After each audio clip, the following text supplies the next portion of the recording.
নাশকতাকারীদের কঠোর হাতে দমন করা হবে হুঁশিয়ারি প্রধানমন্ত্রীর। মানুষের জানমাল রক্ষায় কারফিউ। বিএনপি জামায়াতের নাশকতায় দিনে ক্ষতি 12,000 কোটি টাকা, শুধু বিদ্যুৎ খাতেই 1,000 কোটি।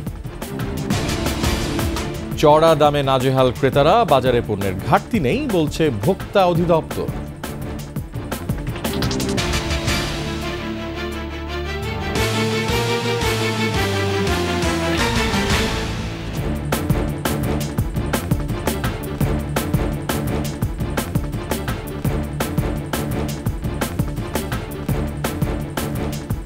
ফার্স্ট সিকিউরিটি ইসলামী ব্যাংক পিএলসি সংবাদ শিরোনাম আমন্ত্রণ রাত 9টার 21 সংবাদে আপনাদের সাথে আছি আমি রিয়াজ হাফিজ।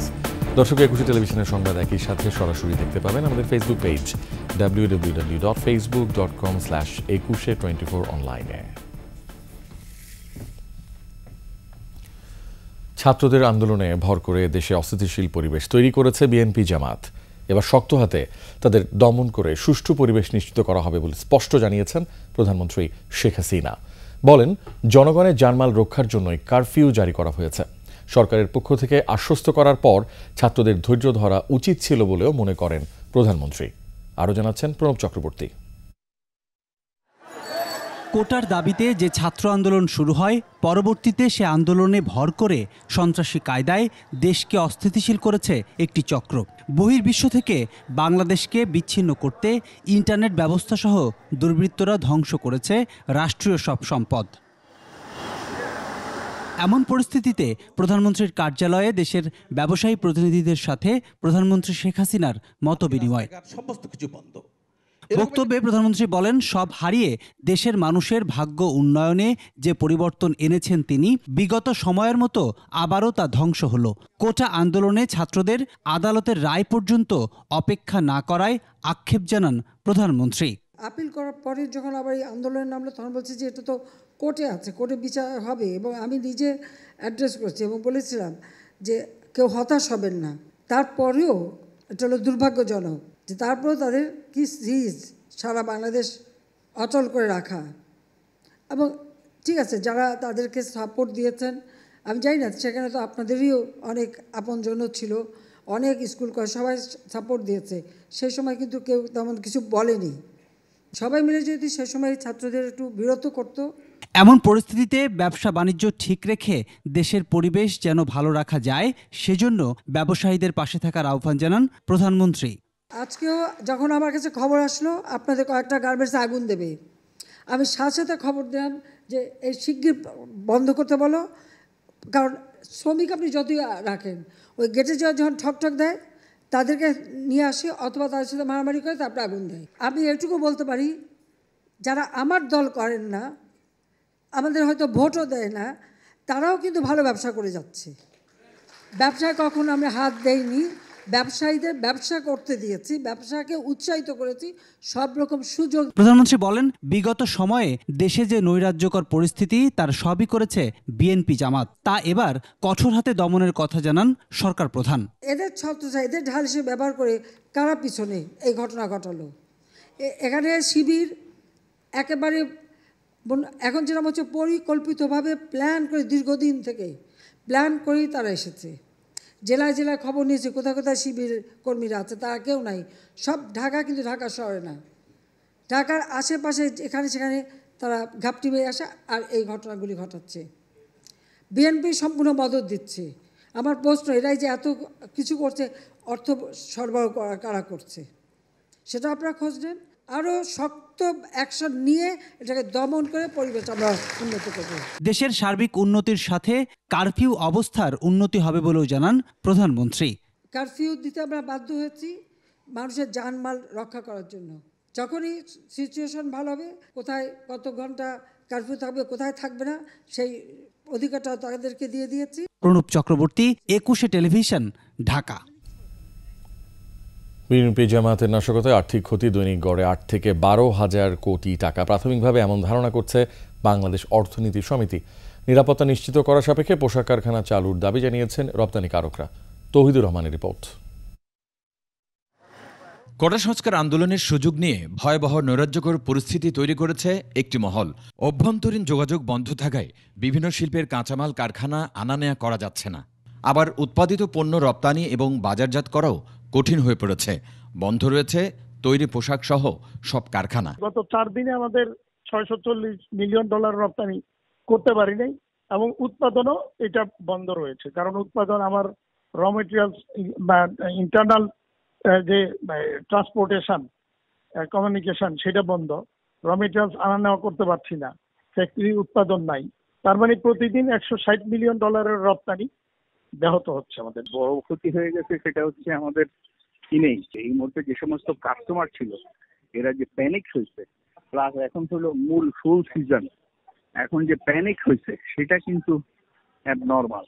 অর্থনীতিতে সেবা খাতের অবদান 55%, কৃষি খাতের 13% আর শিল্পের অবদান 32%। কৃষি ছাড়া অন্য সব খাত বন্ধ। সব মিলে গত কদিনে বড় ধরনের আর্থিক ক্ষতি হয়েছে বলে মনে করছেন অর্থনীতিবিদরা। মোটা দাগে 3টে খাত, একটা হলো সার্ভিস সেক্টর, এগ্রিকালচার এবং আরেকটা ইন্ডাস্ট্রি। টোটাল জিডিপি যদি আমাদের $47 বিলিয়ন হয়, 8 থেকে 12,000 কোটি টাকা, 12,000 কোটি টাকা পার ডে ক্ষতি হচ্ছে। এটা একটা সহজ হিসাব। কৃষি উৎপাদন চালু থাকলেও সরবরাহ ব্যবস্থা স্বাভাবিক না হওয়ায় এ খাতও ক্ষতিগ্রস্ত হচ্ছে। এমনি তো আমাদের একটা মধ্যস্বত্বভোগী জাতি বলে সিন্ডিকেট আছেই, তাদেরও দৌরাত্ম্যটা বাড়বে।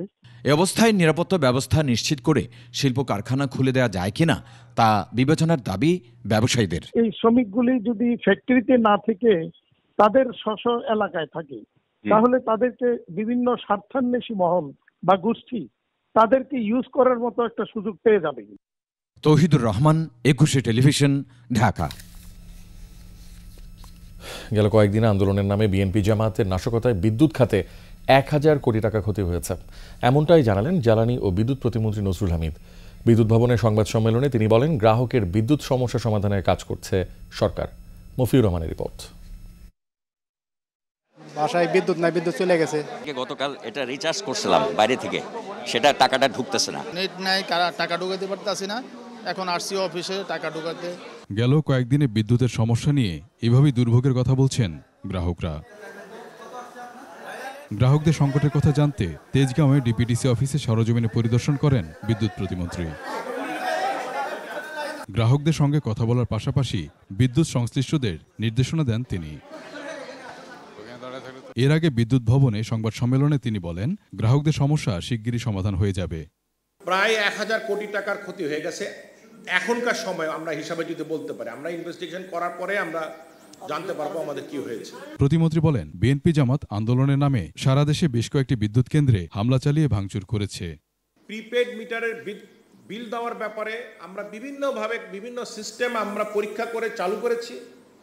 মোটামুটি আজকে পর্যন্ত আমরা মোটামুটি এখন একটু স্বস্তির ভাব আছে। অনুরোধ করব আপনারা একটু ধৈর্য ধরুন। আমরা আজকের মধ্যে চেষ্টা করছি সকলকেই আমরা মোটামুটি এখানে রিচার্জ করে দিতে পারবো। সব কেন্দ্র চালু হলে এবং ইন্টারনেট সংযোগ ঠিক হলে বিদ্যুৎ পরিষেবা আগের মতো স্বাভাবিক হবে বলেও জানান তিনি। বিদ্যুতের অবস্থাও ভালো, আমাদের পরিস্থিতি এখন যথেষ্ট স্বাভাবিক হয়ে আসছে। মফিউর রহমান, 21 টেলিভিশন, ঢাকা। সরবরাহে কিছুটা প্রভাব পড়লেও বাজারে পণ্যের ঘাটতি নেই বলে জানালেন ভোক্তা অধিদপ্তরের ডিজি এইচএম শফিকুজ্জামান। কারওয়ান বাজার পরিদর্শন শেষে তিনি কথা জানান।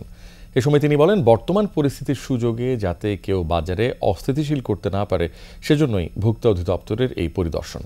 বিস্তারিত জানাচ্ছেন পার্থসারথী। গেল কয়েকদিনে রাজধানীতে ঢুকতে পারেনি কোনো পণ্যবাহী যানবাহন। এ অজুহাতে পণ্যের দামেও পড়েছে প্রভাব। সোমবার বাজার মনিটরিংয়ে নামে ভোক্তা অধিদপ্তর। তবে বাজার মনিটরিং শেষে ভোক্তা অধিদপ্তরের ডিজি জানান, এই পরিস্থিতিতে পণ্যের দাম অহেতুক যাতে না পারে সে লক্ষ্যেই তাদের এই অভিযান। তিনি জানান, বাজারে পণ্যের যথেষ্ট মজুত রয়েছে। পণ্য সরবরাহের কোনো ঘাটতি নেই। এখন কোনো মহল কি করছে যে এই সুযোগে পণ্য সরবরাহের কথা কম ঘাটতি বলে দামটা বাড়িয়ে দিচ্ছে। এখন আমরা দেখলাম যে কারওয়ান বাজারে 145 থেকে 150 টাকায় ডিম ডজন বিক্রি হচ্ছে। ব্রয়লার মুরগি যেটা দেখলাম 180 থেকে 190 টাকায় বিক্রি হচ্ছে, যেটি কক মুরগি 280 থেকে 300 টাকায় বিক্রি হচ্ছে। আলু এখানে খুচরা পর্যায়ে 60 টাকায় বিক্রি হচ্ছে। কাঁচামরিচ আজকে এখানে 200 টাকা কেজি দরে খুচরায় বিক্রি হচ্ছে, কিন্তু এরপরে যাতে ক্রাইসিস না হয়, এটা যাতে সাপ্লাইটা আমাদের নির্বিঘ্ন করা যায়, এটাই এখন আমাদের মূল ফোকাস। এদিকে আড়তদাররাও বলছেন পণ্য মজুদে ঘাটতি নেই, তবে ক্রেতার সংকটে বেচাকেনায় কিছুটা ভাটা পড়েছে। বাজারটা যতটুকু বাড়ছে কিন্তু এত বাড়ার কথা না, কিন্তু এই যে গ্যাঞ্জামটা চলতেছে, গ্যাঞ্জামটার কারণে আমাদের এই পরিস্থিতির একটু ভয়াবহ হয়ে গেছে। কাস্টমার হয়তো বেচাকেনা হয়তো তাহলে না হয়তো দাম আপ ডাউন করতে বোঝা যেত, কিন্তু তা না। কিন্তু এখানে যখন সামান্য যাই কিছু আছে এও তো এখানে কাস্টমার নাই। এখন পর্যাপ্ত মরিচ আছে, দাম এখন কম, 180 থেকে 200 টাকা এলসি মরিচ। কারফুর কারণে কাস্টমার আসতে পারে না, তাই কার দরে বেচবো। অবস্থা স্বাভাবিক হলে বাজার দর নিয়ন্ত্রণে থাকবে বলেও জানান তারা। পার্থ সারথী, 21 টেলিভিশন, ঢাকা। নিচ্ছি সংবাদ বিরতি, যখন ফিরছি তখন থাকছে। স্বাভাবিক হচ্ছে জনজীবন, কালো সাধারণ ছুটি, জনগণের পাশে থাকতে চায় সেনাবাহিনী। আমন্ত্রণ রাত 9টার 21 সংবাদে। স্বাভাবিক হতে শুরু করেছে রাজধানীর জনজীবন। কারফিউ শিথিলের সময় কাঁচা বাজার, রাস্তাঘাট ঘুরে দেখা যায় দৈনন্দিন প্রয়োজনীয় কাজে ঘরের বাইরে বের হচ্ছেন অনেকেই। বেচাকেনা কম হলেও দোকানপাট খুলেছেন ব্যবসায়ীরা। দ্রুত পরিস্থিতি স্বাভাবিক হবে এমন আশা সাধারণ মানুষের। এদিকে আগামীকালও সাধারণ ছুটি ঘোষণা করা হয়েছে। আরও জানাচ্ছেন শাকির আরজু।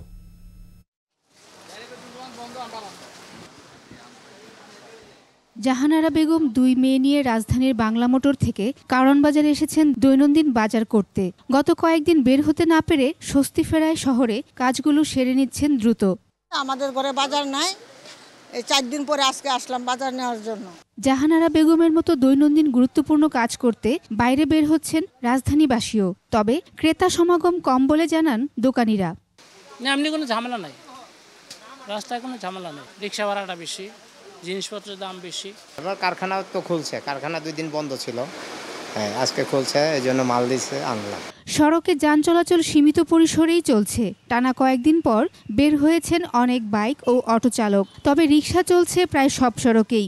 ব্যাটারি চালাও সব রিক্সা আর একটু কিছু কাজ করতে পারতেছে। আমার 5 চালিত রিক্সা তো আমাদের খুব কম। গতকাল আজকে 10-15 ভাগ লোকজন বাড়ছে শহরে। মানে এখন সরকার একটু দিয়েছে, এই জন্য মাল কিনতে আসছে।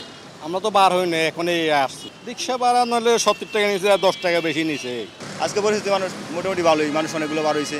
মোড়ে মোড়ে বসতে শুরু করেছে চায়ের দোকানও। তেমন জমায়েত না হলেও প্রয়োজনে একটু চা বিরতি নিয়ে নিচ্ছেন কেউ কেউ।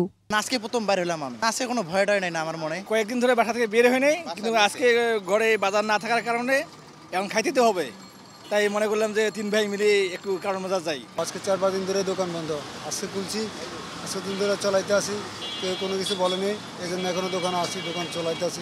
দ্রুতই স্বস্তি ফিরবে জনজীবনে, স্বাভাবিক হবে চলাফেরা, এমন প্রত্যাশা তাদের। শাকির আরজু, 21 টেলিভিশন, ঢাকা। সেনা মোতায়েনের 48 ঘন্টার মধ্যে পরিস্থিতি নিয়ন্ত্রণে এসেছে। দ্রুতই সবকিছু স্বাভাবিক হবে বলে জানান সেনাবাহিনী প্রধান জেনারেল ওয়াকার উজ্জামান। বলেন, যে পরিমাণ জানমালের ক্ষয়ক্ষতি হয়েছে তা অপূরণীয়। রাষ্ট্রের যে কোনো প্রয়োজনে সেনাবাহিনী জনগণের পাশে আছে বলেও জানান সেনাপ্রধান। মানিক শিকদারের রিপোর্ট।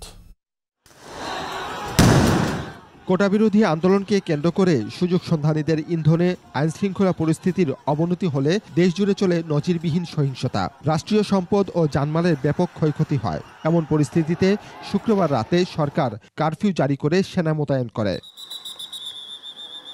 সেনা মোতায়েনের পর পরিস্থিতি দ্রুতই পাল্টায়। সোমবার সকালে রাজধানীর আইনশৃঙ্খলা পরিস্থিতি পর্যবেক্ষণ ও সেনাবাহিনীর কার্যক্রম পরিদর্শন করে সেনাপ্রধান জেনারেল ওয়াকার উজ্জামান। পরিদর্শন শেষে বঙ্গবন্ধু জাতীয় স্টেডিয়ামের পাশে সাংবাদিকদের ব্রিফ করেন সেনাবাহিনী প্রধান। যে পরিমাণ জনগণের সম্পত্তির ক্ষয়ক্ষতি হয়েছে, এটা আসলে অবর্ণনীয়। এ সময় বলেন, সেনাবাহিনী রাষ্ট্র ও জনগণের পাশে সবসময় ছিল, থাকবে। পরিস্থিতি স্বাভাবিক করতে সেনাবাহিনী ধৈর্যের সাথে কাজ করে যাচ্ছে। জনগণের নিরাপত্তা দেওয়ার জন্য আমাদেরকে সেনাবাহিনীকে নিয়োগ দেওয়া হয়েছে। তো আমরা নিয়োগপ্রাপ্ত হয়ে আমরা ডিপ্লয় করেছি।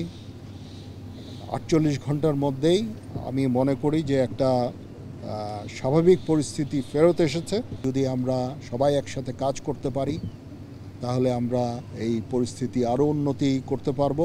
গত কয়েকদিনে দেশের অপূরণীয় ক্ষতি হয়েছে উল্লেখ করে সহিংসতার পথ পরিহার করে সবাইকে ঐক্যবদ্ধ হয়ে পরিস্থিতি মোকাবেলার আহ্বান জানান সেনাপ্রধান। আমরা আবার সুন্দরভাবে আগের জায়গায় আমরা চলে যেতে পারবো, স্বাভাবিক জীবনযাত্রায় ফেরত চলে আসতে পারবো। মানিক শিকদার, 21 টেলিভিশন, ঢাকা।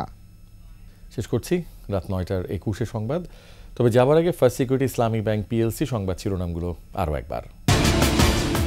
নাশকতাকারীদের কঠোর হাতে দমন করা হবে, হুঁশিয়ারি প্রধানমন্ত্রীর। মানুষের জানমাল রক্ষায় কারফিউ।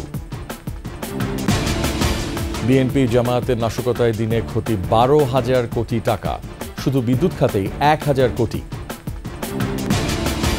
চড়া দামে নাজেহাল ক্রেতারা, বাজারে পণ্যের ঘাটতি নেই বলছে ভোক্তা অধিদপ্তর।